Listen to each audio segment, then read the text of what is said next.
আসসালামু আলাইকুম প্রিয় বন্ধুরা। আজ আমি আপনাদের সামনে এক অদ্ভুত এবং শিক্ষণীয় ঘটনা শেয়ার করব। এটি এমন একটি ঘটনা যা আমাদের জীবনের গভীরতম শিক্ষার কথা মনে করিয়ে দেয়। এটি এক পেট কাটা সুন্দরী নারী এবং এক ধর্নাঢ্য যুবকের বিয়ের চমকপ্রদ গল্প। আসুন মনোযোগ দিয়ে শুনি। এক ধর্নাঢ্য ব্যক্তি বাসর ঘরে তার নববধূর সাথে গল্প করছিলেন। গল্পের ফাঁকে তিনি বললেন, আমি একসময় একজন গোলাম ছিলাম। আমার মালিকের ঘরে একদিন এক চাঁদের মতো সুন্দর কন্যা সন্তানের জন্ম হয়। এর কিছুদিন পরেই আমার মালিকের ঘরে এক বুজুর্গ আসে।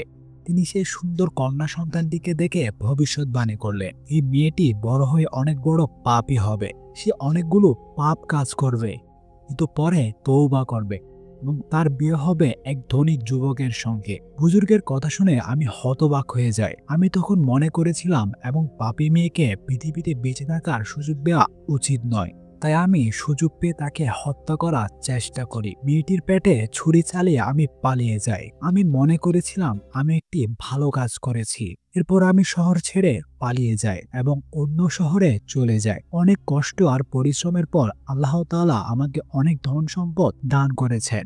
এরপর আমি সিদ্ধান্ত নেই যে আমি এই শহরের সবচেয়ে সুন্দরী মেয়েকে বিয়ে করব। অতঃপর তোমার খোঁজ পেয়ে আমি তোমাকে বিয়ে করি। যুবকের মুখে এই কথা শুনে নববধূ মেয়েটি বিস্ময়ে বলে উঠল, আপনি যে মেয়েটির কথা বলছেন তাকে আমি চিনি। যুবক অবাক হয়ে জিজ্ঞাসা করলো, কে সে? মেয়েটি বলল, সেই মেয়েটি ভাগ্যক্রমে আজ আপনার জীবন সঙ্গী। আমি সেই মেয়ে যাকে আপনি ছোটবেলায় হত্যা করার চেষ্টা করেছিলেন। আল্লাহর রহমতে আমার বাবা আমাকে সেই সময় দ্রুত ডাক্তারের কাছে নিয়ে যান। ডাক্তার আমাকে পেটে সেলাই করে দেয় এবং তাদের যত্নের কারণে আমি বেঁচে যাই। মেয়েটি আরো বলে, আমি সত্যি অনেক পাপ কাজ করেছি, কিন্তু আল্লাহর কাছে তওবা করে এখন আপনার সাথে নতুন জীবন শুরু করেছি। আপনি আমাকে ক্ষমা করে দিন। যুবক এই কথা শুনে ভীষণ দুঃখিত হলো এবং নববধূর কাছে ক্ষমা চাইল। তিনি বললেন, আমি ভেবেছিলাম তুমি মারা গিয়েছিলে, অথচ আল্লাহ যাকে রক্ষা করতে চান তাকে কেউ মারতে পারে না। কথায় আছে না,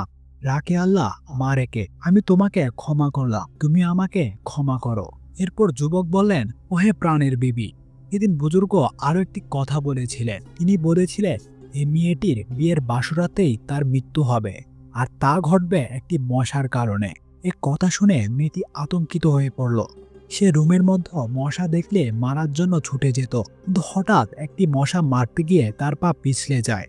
সে খাটের সঙ্গে আঘাত পেয়ে গুরুতর আহত হয়। অতিরিক্ত রক্তক্ষরণের কারণে তার মৃত্যু হয়। আল্লাহ তাআলা কোরআনে ইরশাদ করেছেন, তোমরা যেখানেই থাকো না কেন, মৃত্যু কিন্তু তোমাদের পাকড়াও করবে, যদি তোমরা সুদৃঢ় দুর্গের ভেতরে অবস্থান করো। তবুও এই আয়াতটি সূরা আন-নিসার ৭৮ নং আয়াতে রয়েছে। সুতরাং প্রিয় বন্ধুরা, মৃত্যু থেকে কারো পক্ষে বাঁচা সম্ভব নয়। আমাদের উচিত সবসময় মৃত্যুর জন্য প্রস্তুত থাকা।